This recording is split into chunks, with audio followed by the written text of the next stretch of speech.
আসসালামু আলাইকুম। আমি ফেরদৌস কুকিং ওয়ার্ল্ড থেকে স্বাগত জানাচ্ছি। আজকে আমি তৈরি করে দেখাবো চট্টগ্রামের ঐতিহ্যবাহী পাকন পিঠা। তাহলে চলেন রেসিপিটি শুরু করা যাক। প্রথমে একটি হাঁড়িতে 4 কাপ পানি নিয়ে সিদ্ধ হতে দিব।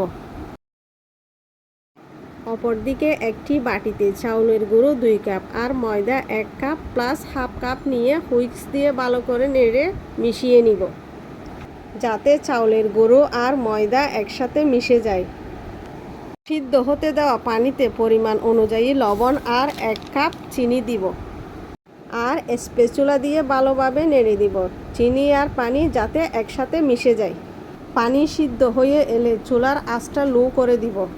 সিদ্ধ হওয়া পানির সাথে ময়দা আর চাউলের গুঁড়ার মিশ্রণটা দিয়ে ভালোভাবে নেড়ে মিশিয়ে নিব, যাতে একটা ডো তৈরি হয়। ভালোভাবে নেড়ে মিশিয়ে নেওয়ার পর ঢাকনা দিয়ে ডেকে 10 মিনিট চুলার উপর রাখবো, চুলার আঁচ লো করে দিয়ে। 10 মিনিট পর ডোটা হাতে নিয়ে দেখবো হাতের সাথে লাগছে কিনা। আমার ডোটা হাতের সাথে লাগেনি। এখন হাতে অল্প তেল নিয়ে ভালোভাবে মেখে নিব, যতক্ষণ না একটা সফট ডো তৈরি হয়।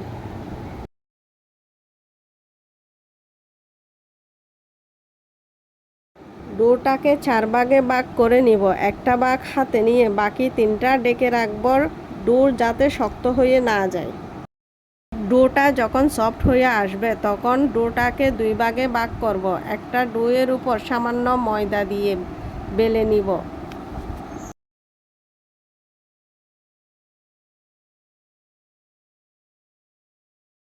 একটা গোল রুটি বানিয়ে নিব। রুটির থিকনেসটা হবে 1/2 ইঞ্চি। এইভাবে সবগুলা রুটি বেলে নিব।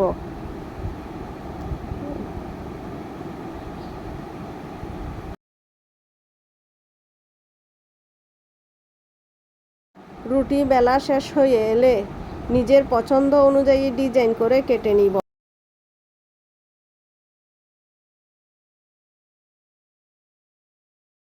অপরদিকে হাঁড়িতে মিডিয়াম আঁচে তেল গরমে দিব। আমার সবগুলা পিঠা বানানো হয়ে গেছে। দেখেন পিঠার থিকনেসটা কেমন হয়েছে।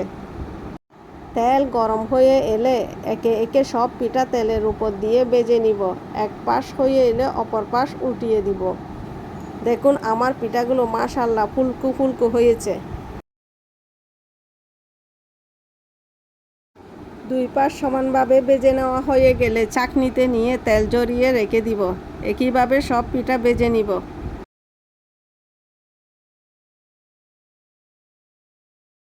সবগুলা পিঠা ভেজে নেওয়ার পর দেখুন আমার পিঠাগুলো দেখতে যেমন সুন্দর হয়েছে, খেতেও অসাধারণ হয়েছে। এরকম নতুন নতুন রেসিপি পেতে আমার চ্যানেলটি সাবস্ক্রাইব করবেন আর পাশে থাকা বেল বাটনটি ক্লিক করে রাখবেন, যাতে এরকম নতুন নতুন রেসিপি পান। আজকে এ পর্যন্ত। দেখা হবে পরবর্তী কোনো রেসিপি নিয়ে। আসসালামু আলাইকুম।